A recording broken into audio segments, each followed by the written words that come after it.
On va faire la partie numéro 2, dénoncement toujours et le common law.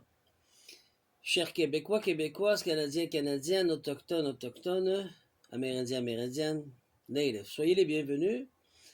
Partie numéro 2, je continue à dénoncer pourquoi. Depuis quand un président utilise une nouvelle loi, qui n'est pas la loi de l'amirauté, la loi de l'eau, qui utilise le common law, comme dans le temps. Ça veut dire qu'il a regardé des gens comme moi, ou autres, de mes frères et sœurs, qui sont très avancés sur le common law, pour que son équipe puisse contrer la cour. Donc, c'est du copier-coller conforme. C'est quelqu'un qui a décidé de vouloir faire une souveraineté avec son pays, mais qui ne savait pas comment, et que je l'ai eu dans le cul. Excusez du terme. Depuis 2018 qu'il me suit, ce gars-là. Est-ce que je suis en train de l'accuser officiellement? C'est pas ça qui est important. Je voudrais juste vous montrer comment ils font, les élites. Et venez pas me faire croire qu'il ne fait pas partie des élites, cet homme. Cet homme fait partie des élites, il est un templier. Moi, je vous le confirme, je vous dis ce que j'ai vu. Ensuite de ça, cet homme, il a beaucoup d'argent, fait que c'est pas difficile pour lui, il a beaucoup de pouvoir, pas difficile pour lui de détruire la vie de quelqu'un pour aller chercher sa connaissance, son expertise, parce qu'il est loin avec le Créateur suprême et il le sait que ça vaut. Vous comprenez? Tous mes ancêtres sont venus avant pour essayer de changer la matrice, parce que c'est pas supposé être une matrice, peut être bloqué là-dedans, ont été exterminés et détruits par les mêmes tactiques qu'ils m'ont fait. Mais moi, je suis un fighter, fait qu'on va se rendre jusqu'au bout, et il n'y arrive pas. Mais plus que le Créateur suprême te donne, plus que de l'autre côté, la répercussion va être forte. Hein? Ils vont se faire quelque chose d'extrême là, qui va contre les droits humains, de la Charte des droits et les droits humains de l'homme et de la femme à l'ONU. Complètement. Vous comprenez? Mais moi, ce que je veux que vous reteniez là-dedans, c'est que ces hommes-là sont déjà fait partie des élites, fait partie de l'association, recommande une loge, et pour devenir président, tu dois être un 33e degré, sinon tu ne rentres pas. C'est la loi, de leur loi eux autres. Donc, partie numéro 2, dénoncement et common law. Moi, je vous dénonce pour que vous compreniez comment ça fonctionne. Quelqu'un sort une bonne idée, fait son travail de terrestre, son travail de naissance, mettons, son droit de naissance, puis eux autres, ils vont venir le chercher, puis ils vont te tuer ou te tasser, puis si tu comprends pas, ils vont te tuer. C'est ça qu'ils font. Ça fait des millénaires qu'ils font ça. Oui, aux États-Unis, la majorité des terres autochtones ont été cédées par le traité ou par force, tandis qu'au Canada, en particulièrement au Québec, plusieurs nations autochtones n'ont jamais été officiellement cédées leur territoire. Jamais. Aux États-Unis, les terres cédées par traité. Des centaines de traités ont été signés entre les tribus autochtones et le gouvernement américain, surtout entre le 15, 16, 17, 18e et 19e siècle. Ces traités impliquant souvent la sécession des vastes territoires en échange de promesses de paiement, de réserves et de protection, etc. Exemple, le traité de Fort Laramie en 1851 a été cédé des terres de Sioux en échange des droits de chasse et de reconnaissance territoriale. Beaucoup de ces traités ont été violés. Beaucoup de ces traités ont été violés. Beaucoup de ces traités ont été violés. Bon, ça s'est dit. Ou ignorés par le gouvernement américain, menant à un déplacement forcé comme le Trail of Tears of the Cherokees. C'est ça que c'est passé. Au Canada, la situation est plus nuancée.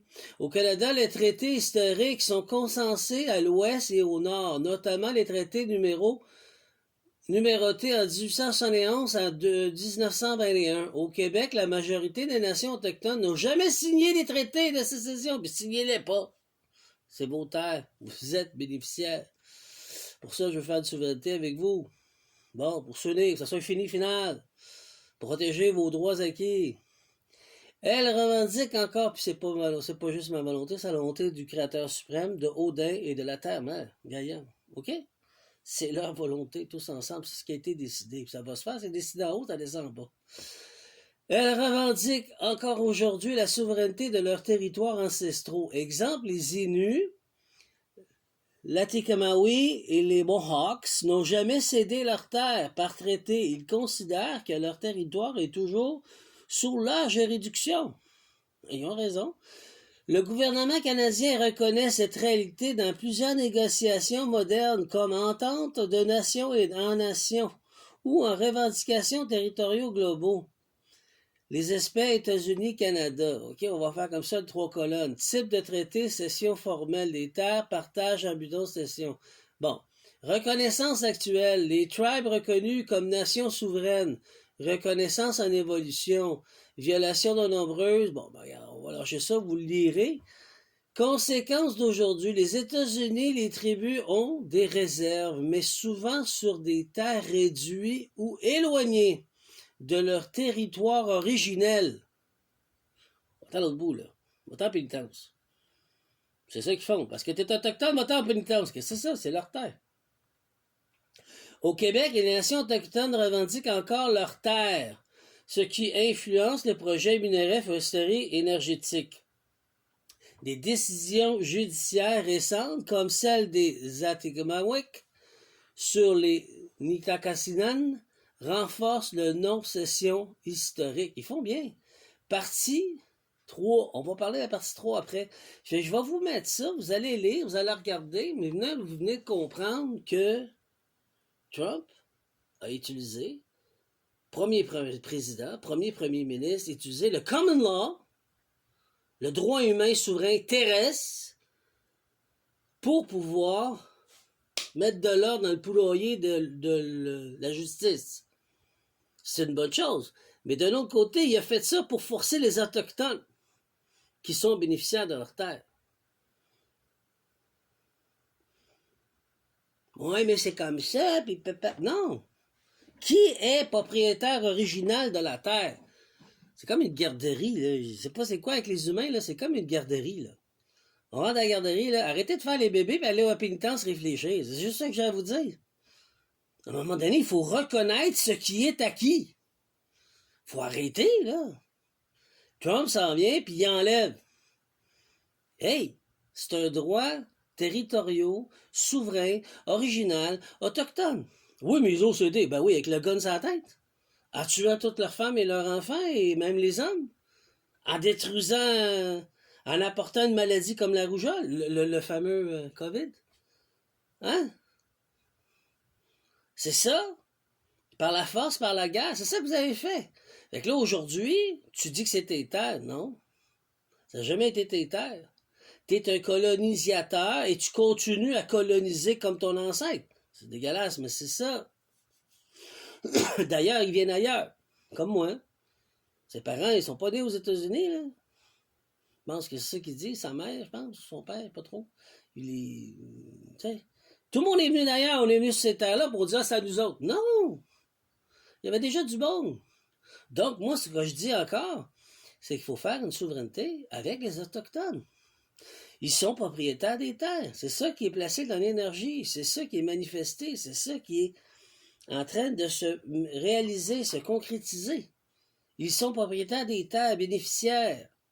Québec, Canada, Canadiens et Québécois vont s'unifier selon, ben écoute, moi je préfère avoir un lapin de terre et reconnaître que c'est aux Autochtones.